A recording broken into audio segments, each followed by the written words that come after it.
My Hair is a Garden by Cozbi A. Cabrera. My hair is a garden. Words and pictures by Cozbi A. Cabrera. I was always drawn to Miss Tilly's house. She lived 4 houses down and across the street from our house. There was something special about Miss Tilly. The way she found a use for everything and made up songs while scrubbing her porch. The way our house shone in the daylight with its vines curling around it. It took my breath away. You could say her house had a glory.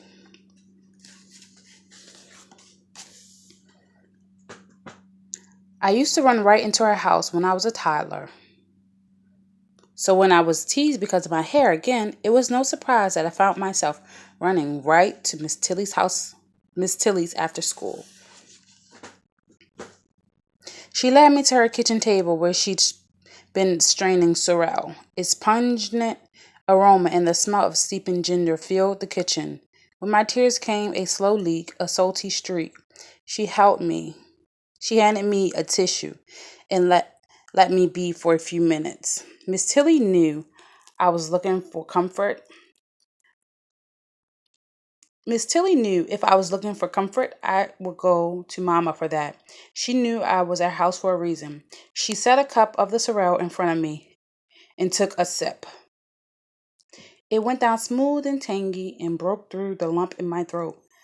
I need help with my hair, I said.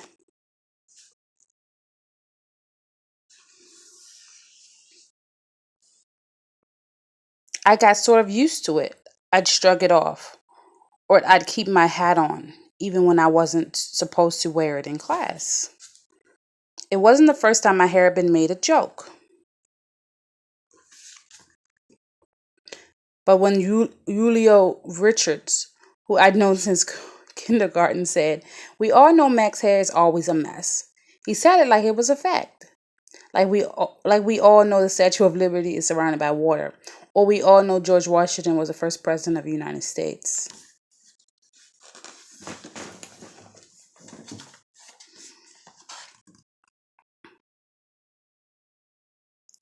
Folks have been poking fun of my hair since I was little, I told Miss Tilly. Mama's tried to fix it, but the truth is she doesn't know what to do with it. I could feel Miss Tilly's hand on my thick nest of a head. That touch gave me hope. I made a little song in my head. Miss Tilly's hair is shiny. Miss Tilly's hair is long. She wears it as a crown, like beauty wrapped in a song. You know, Miss Tilly's hair has a glory. Miss Tilly called my mama, who said I could stay there a while. Then Miss Tilly turned to me. "Now I'll show you how to shampoo," she said. "Shampoo? I know my hair's a mess, but it's not dirty," I thought. Miss Tilly put a towel around my neck and led me to the sink. Normally, I would part your hair in quarters before shampooing, but it's a bit tangled and matted now, so it's best to shampoo first. We'll detangle when it's more pliable. For that, you'll need a wide tooth comb.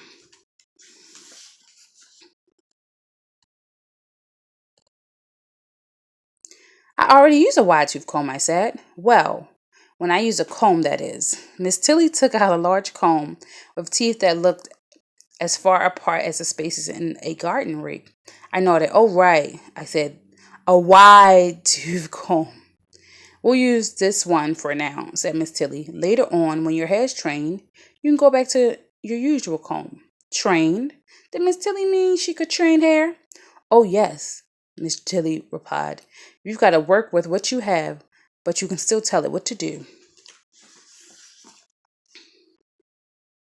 "Do you think my hair will be as long as yours once it's trained?" I asked. "Length doesn't matter, Mackenzie. Don't let anyone fool you. It's the health of your hair that counts." Miss Tilly ran the water in the sink.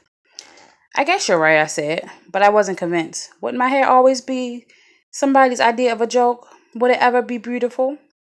Miss Tilly turned off the water.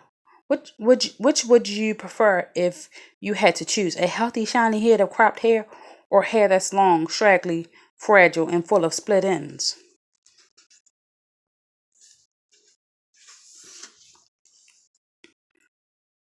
Were those my only choices? These questions were drowning out the song in my head.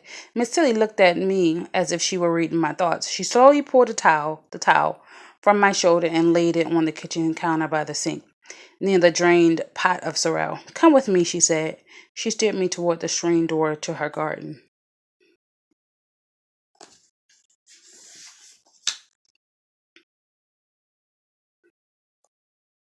Miss Tilly's backyard was a paradise with so many shades of green, bright pockets of colorful flowers, and cool shade. I could barely take it in. It was as if someone had taken a big paintbrush and made bold strokes of green, then used countless little paintbrushes to fill in the details. We walked over to a bench and sat down. I inhaled deeply. The backyard didn't smell like the rest of the neighborhood. It smelled, well, alive. I wanted to know every part of this garden. I reached down to feel the ground. The earth was damp and cool. It felt like it was giving me something I couldn't see. How did you create this, Miss Tilly? I wanted to know.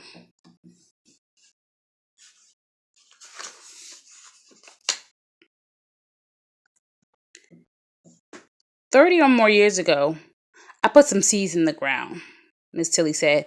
I planted cutlings from neighbors and friends' trees, bought a few plants and bulbs from catalogs. I pointed to the tree Miss Tilly called a Japanese maple, the big one that draped gracefully over the garden. That tree was a cutting, I asked.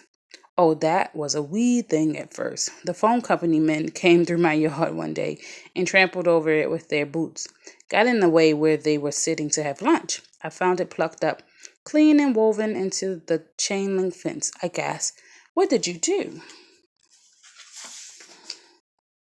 Oh, I cried, Miss Tilly replied. Paid $15 for that tree, and it was a lot of money for me at the time. But I put that tree right back in the ground and watered it every day without fail. I thought about how that little tree had survived and all the water Miss Tilly gave it every day, even though it just looked like a broken branch. I wonder if I would have given up and thrown it away. I leaned down and ran my hand over some tiny plants on the ground near the bench. What are those? Those are succulents. They hold a lot of water, makes a great ground cover. They sure are pretty, I said.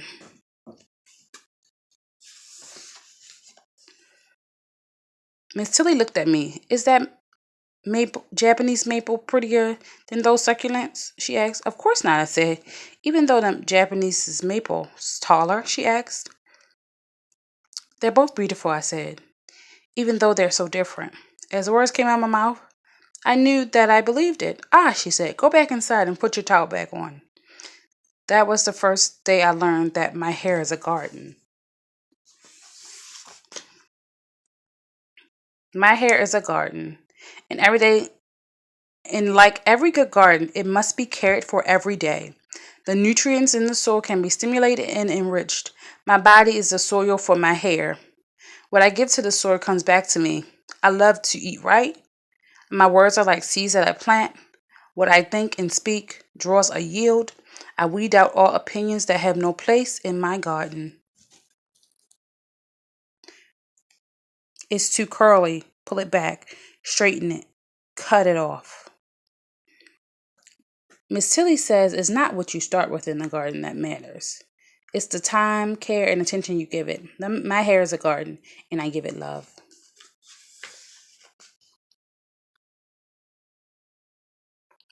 And here's a section on caring for black hair.